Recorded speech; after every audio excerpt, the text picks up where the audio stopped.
Hi there, my name is Mike. I'm from Canada, and I've been watching some videos of the EU and the UK. And in a previous video about the UK, we were looking at several different castles, and I commented that I was really enjoying viewing the old structures, regardless of their condition. Some of them were very much destroyed or in rubble condition, some of them were in better condition.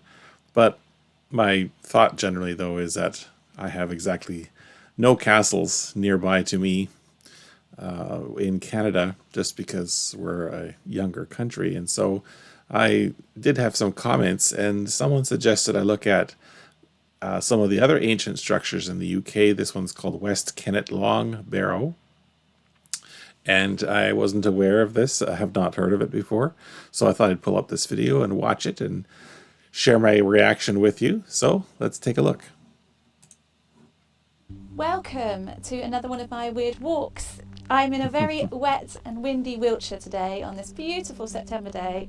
I have come, however, to a very interesting location. I'm going to check out West Kennet Long Barrow and also Silbury Hill nearby, so please do join me. Let's go and take a closer look. West Kennet Long Barrow has to be one of the most well-preserved Neolithic burial sites in the UK.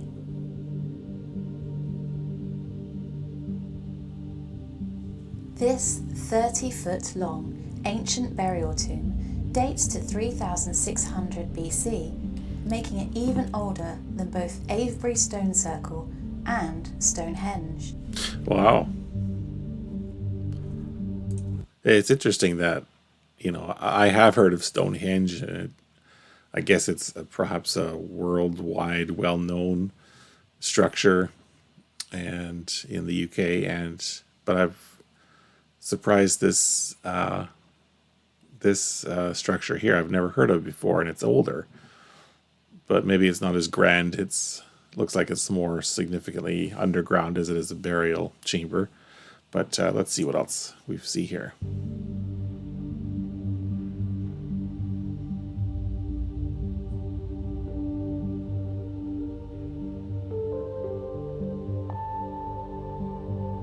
The barrow consists of several stone chambers which housed the remains of at least 36 Neolithic people, along with precious grave goods, including pottery, beads, and stone weapons. Archaeologists believe the tomb remained open for ancestor worship and was not sealed for a further 1,000 years after these burials took place. Wow.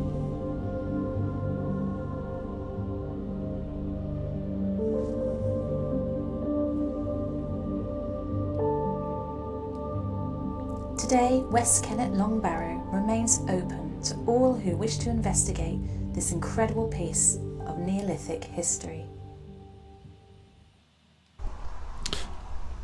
Well, it is interesting. I have not been there, and I have not been to Stonehenge either. But as I understand, with Stonehenge, perhaps it's because of the large quantity of visitors it gets. As I understand, you're not permitted to walk among the stones. You have to walk on a path separated from them, so you're not, probably touching them and degrading their the stones themselves. But I can see here it appears that you can walk in to the Long Barrow. At least I'm assuming you can, judging by the way the camera images were. So that's interesting that you can walk into this one. It's older. I'm just on the approach now to the West Kennet Long Barrow. On this very grey, drizzly September day. Interesting. I mean, there's no other people there. I wonder if that's just because it's a... Once again, I find myself in a field with cows. Wonderful. So I'm wondering, is it a quiet day? Is it not a very big tourist attraction? Maybe it's just not well-known tourist attraction. Not a lot of people visit this, so therefore there's not a lot of people there. Or it's interesting. Oh.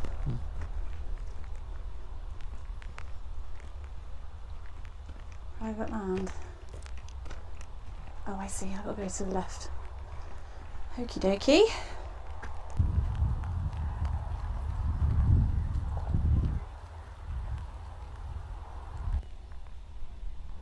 feels very strange walking up here because it feels like you're in the middle of some farmers' fields. Yeah, it definitely looks like farmers' fields. Stay on the path and you can't go wrong, right? It's not, you arrive at some, historic destinations, and there's the tourist booth, there's the store where you can buy all of the souvenirs. There's the bus tour loop. There's the interpretive center entrance, and here I'm not seeing any of that. So it's very interesting. Right, let's take a look inside. And she's walking just right inside among the stones, which is very neat.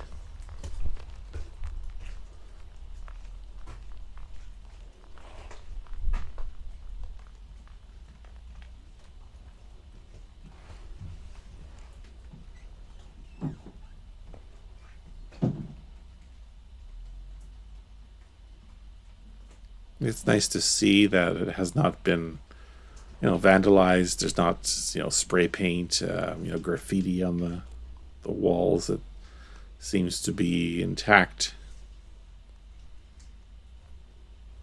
What is that light at the back? Is that a light or is that a opening? It does get dark in here, it appears, as I would expect. So we've got a shrine here, a little candle, and there's some flowers that have been left behind. Ah, okay.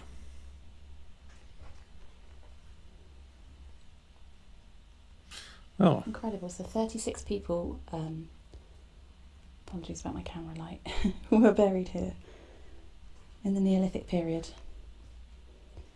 And there's signs that this was used for ancestor worship because the tomb itself wasn't sealed for a further 1,000 years after those bodies were buried in here. So it points to the fact that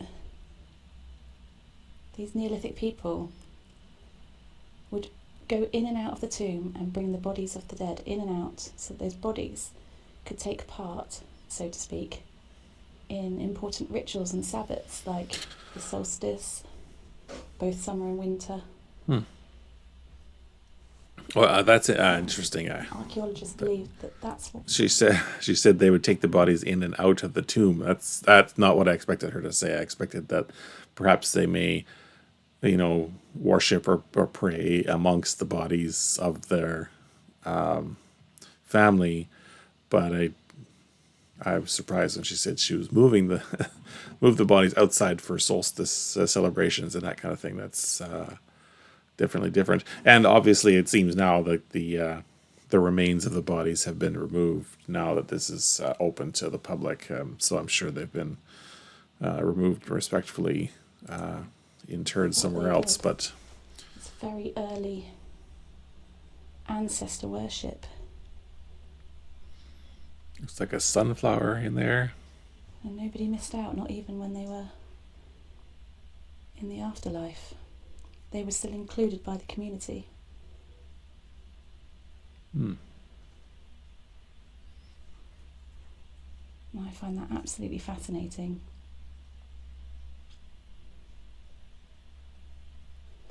How amazing that we can stand inside this tomb, an actual burial tomb today. Absolutely amazing. Yeah, it is amazing. It's intact thousands of years later, for sure.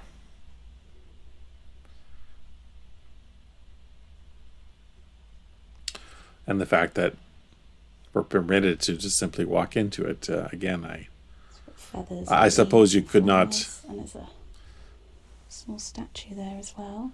You couldn't experience People it. still use this, pagans practicing today. You couldn't experience it if you couldn't walk in, I guess. Whereas Stonehenge is visible from the outside, the exterior. You can walk around it and, I guess understand what it is. But just see this from the outside, I suppose that's maybe why they let you in, because you couldn't see what's going on inside. They will still use this as a sacred place to honour their gods and goddesses and ancestors.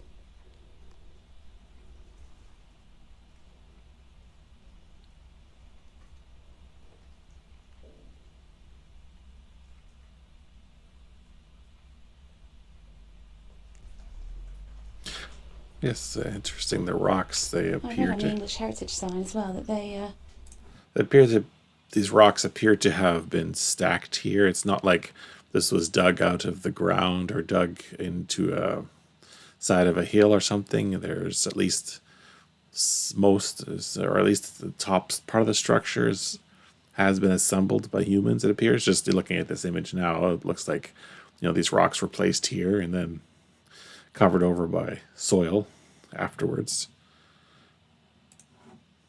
would sort the deceased out into groups of children, women, men, and then people of importance.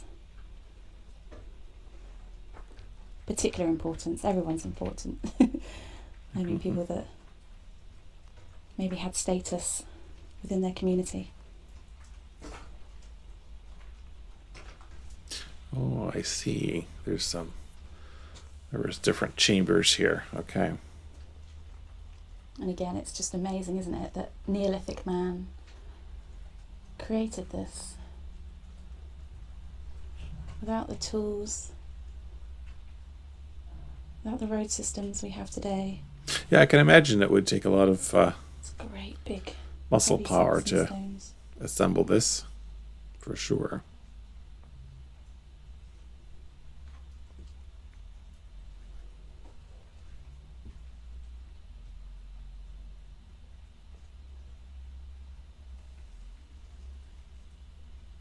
I'm in awe. Absolutely amazing place. I think I'm going to sit here a while and just absorb this incredible place, the energy, and gosh, what's happened here in the past. It's just incredible. I'm so lucky to have this kind of history here in this country. Mm-hmm. And Wiltshire and Dorset are absolutely full of it. And the fact that no one else is there either. I mean, it's not like she's having to wait in line to explore this place. There's no crowd. It seems very peaceful. I'm just looking at this information here. Interesting. Very, very wet. So at the back of the chamber they had 4 male adults and 1 child's skull was found. In the centre here, 3 female adults, 3 male adults, 1 unsexed adult and 1 child's skull. Very strange that the skulls of the children were buried here with, sort of intact adults. 2 female adults, 1 male adult and 1 newborn skull. And 6 females, 6 male adults and 2 teenagers in this small chamber here. And then 1 female adult, 1 male adult and 5 children in that very first chamber that I went in. And here's the blocking stone. So this stone wasn't put there until after around 1,000 years after these burials took place, so that they could bring their loved ones in and out, as I mentioned earlier. But yeah, that's the blocking stone that they finally put on there when they sealed the tomb.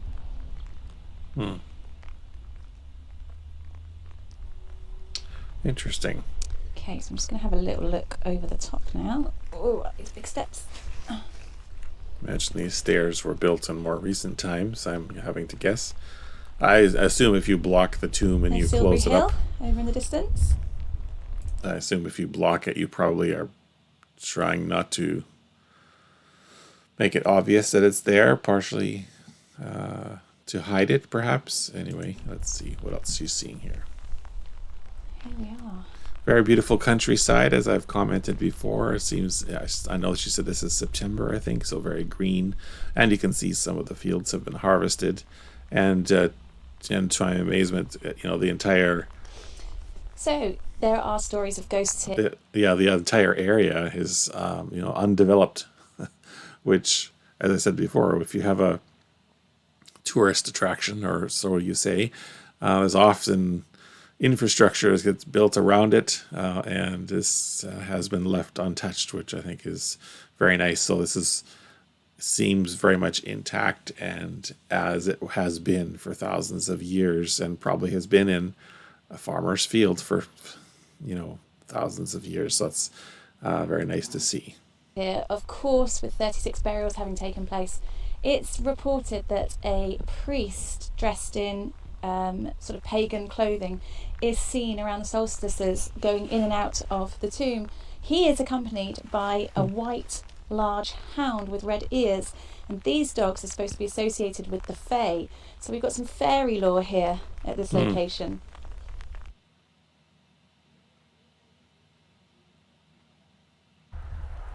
So next I'm heading over to that very large hill over there, which is Silbury Hill. I'm going to take a look.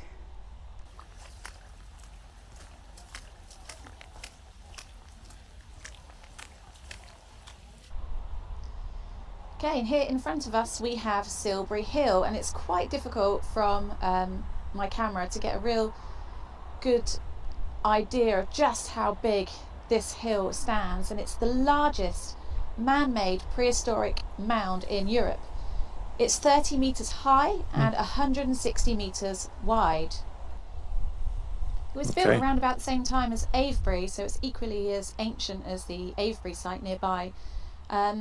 And it was believed to be a very special place, although they do not know exactly why it was built. There's no sign of burials being here when it's been excavated.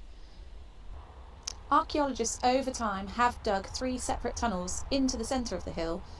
All that has been found was decaying organic matter such as moss, turf, insects, pollen and snails, which from those samples they were able to date its construction to between 2470 and 2350 BC. So as well as being a special place for the Neolithic people that originally built it, the Romans also thought it was a very special place, and they built a road and an extensive settlement around the foot of the mound. So it's been very special for many people for a very, very long time. Interesting. It continues to blow my mind that early man did this. This must have taken millions of hours to do. Yes, absolutely. I'm sure. And then the ditch on the outside, it says that that is 100 metres in diameter as well, which they would have dug out. Incredible. It's just amazing. How did they build that all those years back then? And why, if it's not for burial purposes? And why, yes. Question is why. What was its purpose? It's a mystery. Well, thank you so much for joining me today here in Wiltshire at West Kennet Long Barrow, and I hope you also had enjoyed looking at Silbury Hill. Please do consider subscribing to my channel if you haven't already, so you don't miss another one of my weird walks, and I look forward to seeing you all again next. All right, that was a really nice video. I'm glad I learned about this place. And again, it surprises me how in the background there are no people there. So I guess maybe it's a place also you don't need to visit. It doesn't take hours and hours to visit, really. How long was this video? It was 12 minutes, so you could probably travel there, visit the place for 15 to 30 minutes, and explore it all thoroughly and read about it and then be on your way. Whereas some other attractions maybe take longer, so maybe that's why there's not very many people. Plus it is a rainy day, so maybe less people went because of that. I don't know. But it was very interesting to learn that there's this location that's it was built in 3600 BC. And also this other hill that she was showing us there was 2400 BC. So that's, really ancient structures. And compared to where I am here in Canada, in the Western Canada, we just don't get anything of that age at all. So it's very interesting to learn about this history. I know there's some other ancient burial sites or tombs in the UK as well that I might research in a future video. But thanks for coming along with me as I learn about this. And now I know if I do visit the UK sometime, of course I do have Stonehenge on my list of places to visit, which I do know is very busy. But this perhaps could be one I visit on a different day and not have to fight the crowds, and also still get a really good dose of history along with it. So thanks so much for watching. Appreciate you taking the time to join me today. If you found the video interesting or informative, I'd appreciate it if you'd consider giving me a thumbs up and subscribe for future videos. Thanks so much for watching, and have a great day.